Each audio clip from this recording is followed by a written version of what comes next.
Government medical college Jammu में Covid को लेकर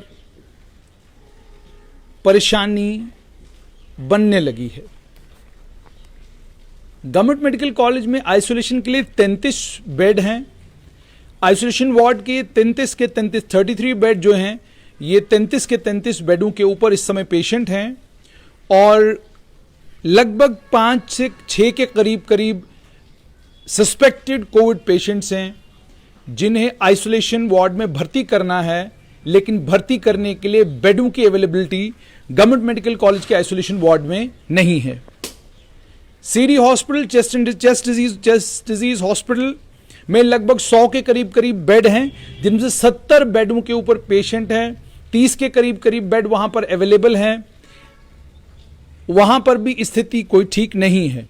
गांधीनगर और साइकियाट्री हॉस्पिटल, चूंकि वहां पर एसिम्प्टोमेटिक पेशेंट्स के लिए दोनों हॉस्पिटल्स के अंदर बेड्स के अरेंजमेंट करके रखा हुआ, दोनों जगह लगभग 200 के करीब बेड हैं, लेकिन वहां पर एसिम्प्टोमेटिक पेशेंट हैं और सिम्प्टोमेटिक पेशेंट्स की मैनेजमेंट एक बहुत बड़ा मसला है।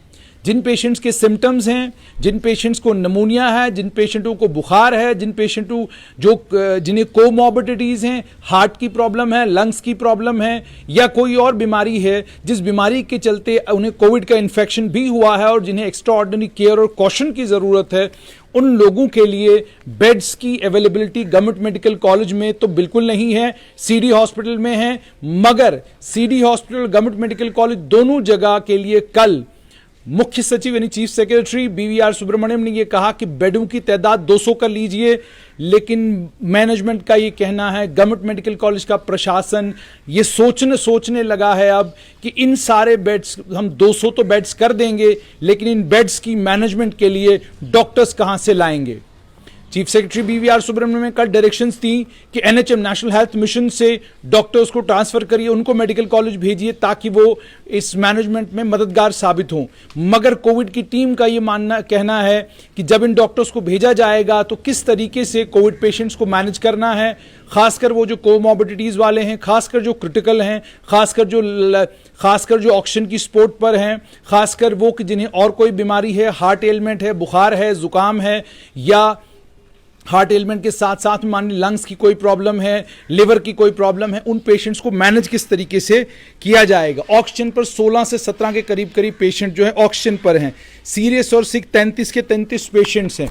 सवाल गवर्नमेंट मेडिकल कॉलेज का प्रशासन और ये जो टीमें मैनेज कर रही हैं कोविड पेशेंट्स का, वो ये कह रही हैं एस्कॉम्स बत्रा में क्या परेशानी है, क्यों वो कोविड पेशेंट्स को नहीं लेना चाहते। गवर्नमेंट मेडिकल कॉलेज डोडा जो बुलंदबाग दावे कर रहा है कि हमारे यहाँ कमाल का इंफ्रास्ट्रक्चर है, वो कोविड के एसिम्प्टोमेटिक पेशेंट्स को भी गवर्नमेंट मेडिकल कॉलेज जम्मू क्यों रेफर कर रहा है। राजौरी की भी यही स्थिति है, कठुआ की भी यही स्थिति है। डिस्ट्रिक्ट हॉस्पिटल्स में क्या कोविड के वार्ड्स नहीं बनाए जा सकते? वहां के जो डॉक्टर्स हैं, क्या वो एसिम्प्टोमेटिक पेशेंट्स को मैनेज नहीं कर सकते? एसिम्प्टोमेटिक का मतलब ये कि आप कोविड पॉजिटिव हैं, लेकिन आपको ना बुखार है और ना ही आपको कोई और रेस्पिरेटरी इलनेस है, ना आप निमोनिया के शिकार हैं।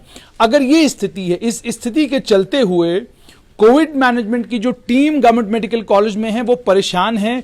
करें तो करें क्या? एक तरफ सरकार है जो ये कहती है कि होम आइसोलेशन सिर्फ कश्मीर के लिए, जम्मू में होम आइसोलेशन नहीं। मामला जम्मू या कश्मीर का नहीं है। एसिम्प्टोमेटिक पेशेंट कश्मीर में भी उतना ही खतरनाक है जितना खतरनाक वो जम्मू में है। एसिम्प्टोमेटिक पेशेंट उतना ही कम रिस्क कश्मीर में है जितना कम रिस्क वो जम्मू में है। तो जम्मू में होम आइसोलेशन को लेकर सरकार को फैसला लेने में इतना समय क्यों लग रहा है, इतना विलंब क्यों है? ये तो सभी लोग जानते हैं कि यहां के जितने भी राजनीतिक दल हैं उनकी कहीं नहीं चलती, कोई नहीं सुनता उनकी। सरकार करती वही है जो सरकार की अपनी मर्जी और अपनी मंशा होती है। किसी भी राजनीतिक दल, चाहे वो भारतीय जनता पार्टी हो, कांग्रेस हो, पैंथर्स पार्टी हो, नेशनल कॉन्फ्रेंस हो, PDP हो, जम्मू संभाग से अब कोई भी बात प्रशासन तक पहुंचाए, मांग करें, डिमांड करें, प्रशासन से गुजारिश करें, प्रशासन आपकी सुनकर बिल्कुल राजी नहीं। ये साबित हो चुका है पिछले जब से ये कोविड-19 पिछले 6 महीनों में एक चीज बिल्कुल साफ हो चुकी है कि कोई भी किसी भी राजनीतिक दल की कोई बात सुन के राजी नहीं। एसिम्प्टोमेटिक पेशेंट्स को लेकर बार बार केंद्र सरकार की तरफ से डायरेक्शंस आ रही हैं, health and family welfare ministry कह रही है। उसके अलावा आईसीएमआर कह रहा है कि कोविड-19 से जो एसिम्टोमेटिक पेशेंट्स हैं उन्हें आप होम मैनेजमेंट में, यानी घर पर ही उनको रहने के लिए कहें, घर पर ही उनको मैनेज किया जाए, उन्हें घर से बाहर निकलने न दिया जाए, उन्हें एक कमरे के अंदर बंद कर दिया जाए, वहां पर उन्हें क्वारंटीन किया जाए, उनका ऑक्सीजन सैचुरेशन लेवल मेजर करते रहें, उनको ऑक्सीजन सैचुरेशन के लिए बाकायदा एक ऑक्सीमीटर मिलता है, वो ऑक्सीमीटर उनको पकड़ा दें, साथ में उनको ये कहें कि अपना बुखार जो है वो कंटिन्यूसली देखते रहें। अगर बुखार 100 के ऊपर लगातार रह रहा है तो दूसरे तीसरे दिन ही फौरन आप हॉस्पिटल की टीम को इन्फॉर्म करें और हॉस्पिटल चले जाएं और एडमिट हो जाएं। लेकिन अगर आपको बुखार नहीं है, अगर आपको रेस्पिरेटरी इलनेस नहीं है, आपको सांस लेने में कोई दिक्कत नहीं हो रही, आप आराम से खा पी रहे हैं, लेकिन आप पॉजिटिव हैं, तो आपको घर के अंदर क्लिनिकली मैनेज किया जा सकता है। ये मैं नहीं कह रहा, आईसीएमआर कह रहा है, मैं नहीं कह रहा, ministry of health and family welfare कह रही है, और अब हॉस्पिटल का जो स्टाफ है, हॉस्पिटल की जो एडमिनिस्ट्रेशन है, उनका भी यही मानना है। एसिम्टोमेटिक पेशेंट्स, हेल्दी पेशेंट्स, खासकर वो जिनकी 65 साल से कम उम्र है या यंगर जनरेशन में जो लोग हैं जिन्हें कोई कोमॉर्बिडिटी नहीं है, उन्हें घर पर ही मैनेज किया जाना चाहिए।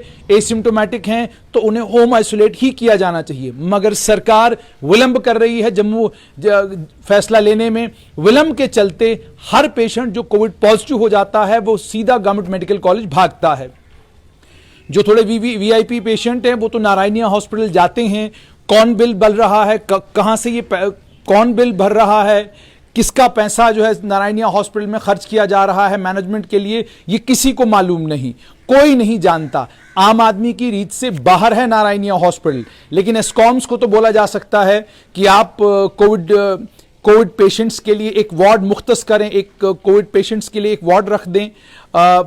उसके अलावा जो बाकी मेडिकल कॉलेजेस 3 हैं, राजौरी का, कठुआ का, डोडा का, तीनों मेडिकल कॉलेजेस के प्रिंसिपल्स को ये कहा जा सकता है कि आप बहुत बड़े बड़े दावे कर रहे हैं, वो तमाम दावे खोखले नजर आ रहे हैं, क्योंकि आप एसिम्प्टोमेटिक पेशेंट्स को भी भगाते हैं वहां से और आप अपने यहाँ कॉलेज की एम्बुलेंस को ये कहते हैं कि आप जाकर इन्हें जम्मू पहुंचाओ। वो जम्मू जो है आइसोलेशन वार्ड के बाहर इनको छोड़कर चले जाते हैं और उसके बाद वो गवर्नमेंट मेडिकल कॉलेज के डॉक्टरों के हवाले हो जाते हैं।